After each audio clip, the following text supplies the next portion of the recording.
Eileen Evans, and I'm going to read a book to you today. The title of the book is The Fall of General Custard, or The Overthrow of a Leftover. Story by Matt Damon. Pictures by Gideon Kendall.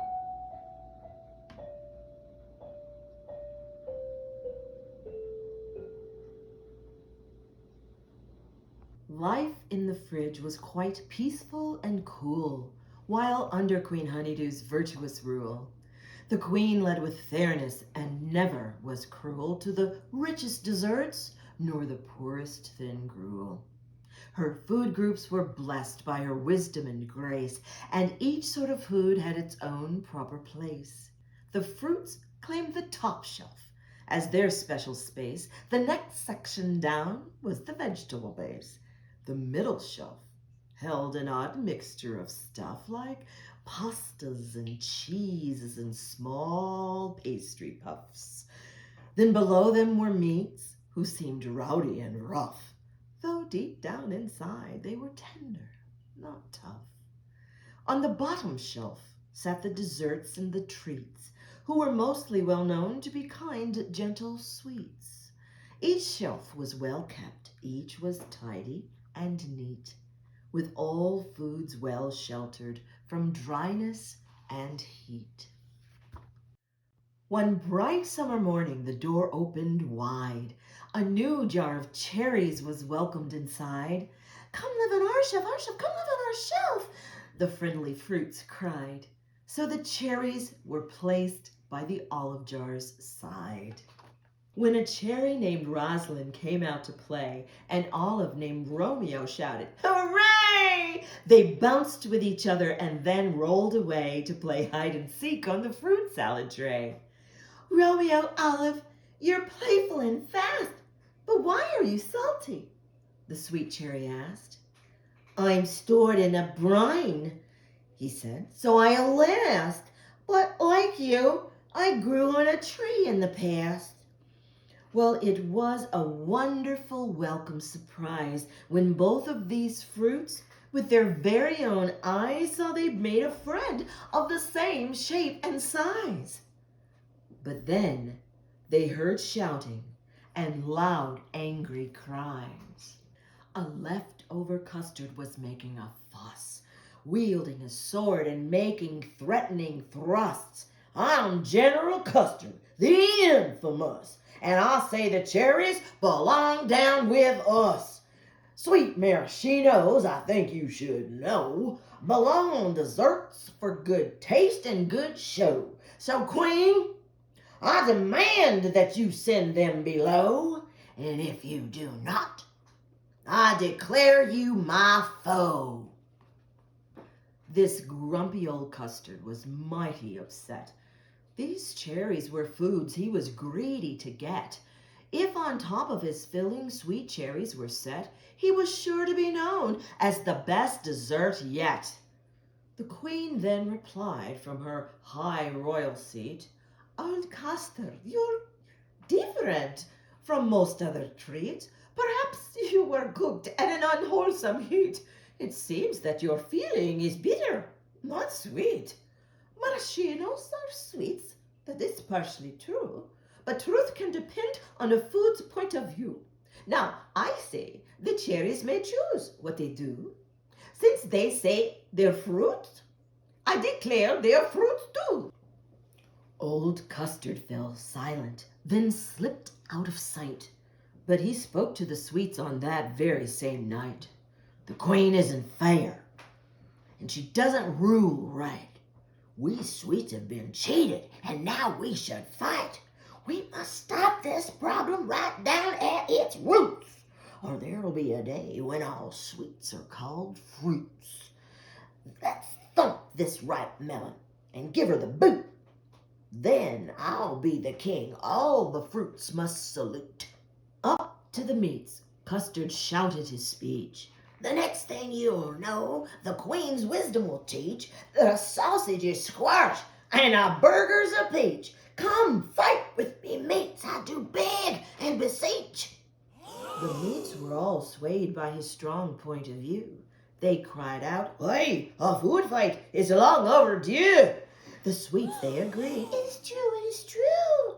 We will not be ruled by that dumb honeydew."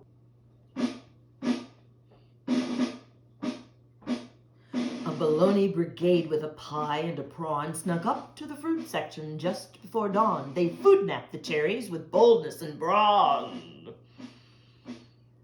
When other fruits woke, the poor cherries were gone.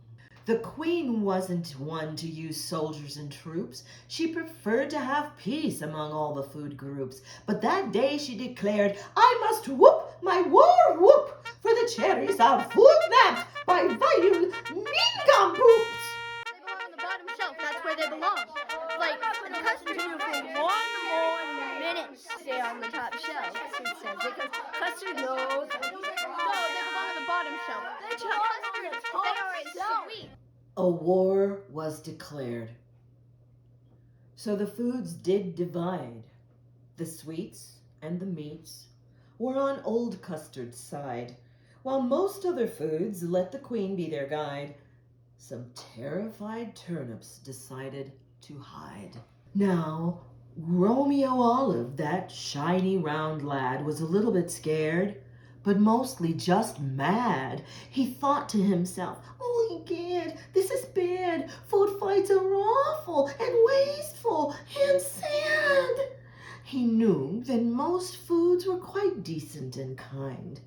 But ever since Custard got war on their minds, the peace in the fridge had begun to unwind. Was Rosalind safe? It was her he must find. So Romeo rolled off to find her in haste. He rolled despite fear of the dangers he faced. He hadn't 1 minute to worry or waste. The start of the war he could practically taste. It was Custard's fierce forces that fired food first. A fat fudge sauce bomb landed loudly and burst. 3 beets were bruised badly and had to be nursed. Some pies charged in hard with a large liverwurst. Salamis and sausages made in New York tossed the fresh salad with help from the pork. The sweet bubbly wine shot her dangerous cork, and chocolate bonbons were launched from a fork. Once Custard's food army began its attack, the queen's cuisine was then forced to fight back. The mustard yelled, "Custard's a big brainless snack!" And a cabbage rolled over the liverwurst's back. All the fruits and the vegetables lined up in rows. On the queen's first command, they charged at their foes. A platoon of potatoes from East Idaho attacked the lime jello with balls of bread dough. As Romeo rolled down the bombed battlefield, he hadn't one weapon of war he could wield. He had no thick armor, no helmet, no shield. He almost got fudged and then nearly oatmealed. He dodged the 2 armies and rolled very far without getting bummed or bruised or scarred. But as he rolled nearer to Rosalind's jar, he was spied by old Custard, who watched from afar. Young Romeo's search for the cherries, it seemed, had gotten old Custard mightily steamed. The general pointed his sword and then screamed, "I'll command that olive be peeled and then creamed."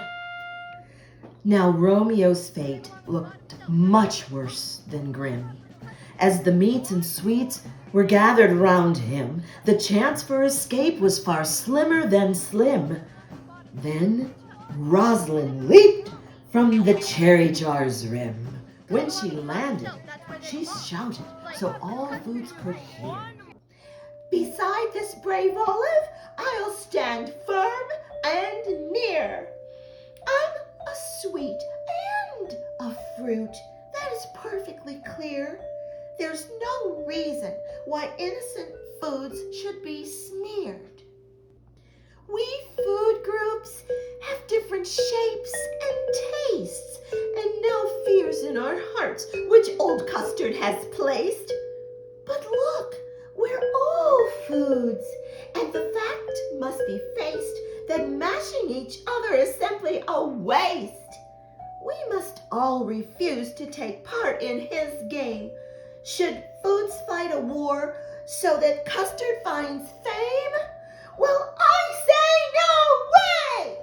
And I'm willing to claim that other fine foods of the fridge feel the same. The meats and the sweets, they all suddenly froze, for foods respect courage, most everyone knows. Then, meanwhile, the olives and cherries each chose to line up at Romeo's side in tight rows. A meatball, whose name was Sir Roland O'Dew, called out to his friends in the thick meatball stew, "Let's join these bold olives and brave cherries too. Let's join in this peace plan, this wise switcheroo." So out of their pot the meatballs hopped one by one, till inside the pot was a total of none. Some peaceful green peas joined what had begun. The sesame seeds jumped right off their bun. The small baby wieners and eggs scrambled out with sausages, beans, and some shy sauerkraut. A frosted fudge brownie gave a hug to a sprout. "That Rosalind's right!" wrinkled raisins did shout. 2 steaks and a cake, who were weary and worn, made peace with the ketchup, the kiwis, and corn. All through the fridge new friendships were born, and a pledge to keep peace was solemnly sworn. The Queen yelled to Custard, "It's time to surrender. Please join us all here and become a war in there." But Custard still dreamed of great power and splendor. He ignored the small part of his heart that was tender. Cried Custard, "I'm second to none, don't you know? I'll bash you peacemongers myself. Tally-ho!" He swung his sharp sword in the air, high and low, but all foods could see he had nowhere to go. Before he could move, there came a command that he should be tied with a strong stringy strand of Sprago spaghetti, the extra long brand. Now Custard would never be king as he planned. A piece of Swiss cheese then wisely decreed, "Our peace in the fridge will now only succeed if we follow leaders who don't lead with greed." And every last food group agreed. Yes, indeed! The olives and cherries all joined in a cheer. "Hooray for the Queen! Hip, hip, hear, hear!"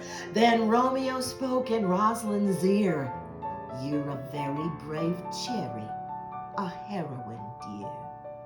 Then Rosalind smiled a small, humble grin and said, "In this battle, we both risked our skin.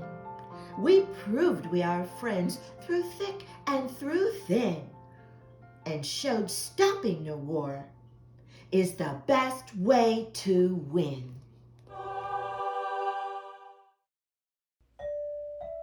To the freezer the Queen sent Custard away. Guarded by popsicles, there he must stay. His return to the fridge will be welcome someday, if he's willing to give up his rough, warlike ways. I'm with you and you're with me, and so we are all together, so we are all together, so we are all together. I'm with you and you're with me, and so we are all together as we march along. But don't forget old General Custard, he sure got flustered and spilled the mustard. Don't forget old General Custard and the war that he started in the fridge. Sing with me, I'll sing with you, and so we will sing together, so we will sing together, so we will sing together. Sing with me, I'll sing with you, and so we will sing together as we march along. But don't forget old General Custard, he sure got flustered and spilled the mustard. Don't forget old General Custard started in the fridge. I'm with you and you're with me, and so we are all together, so we are all together, so we are all together. I'm with you and you're with me, and so we are all together as we march along.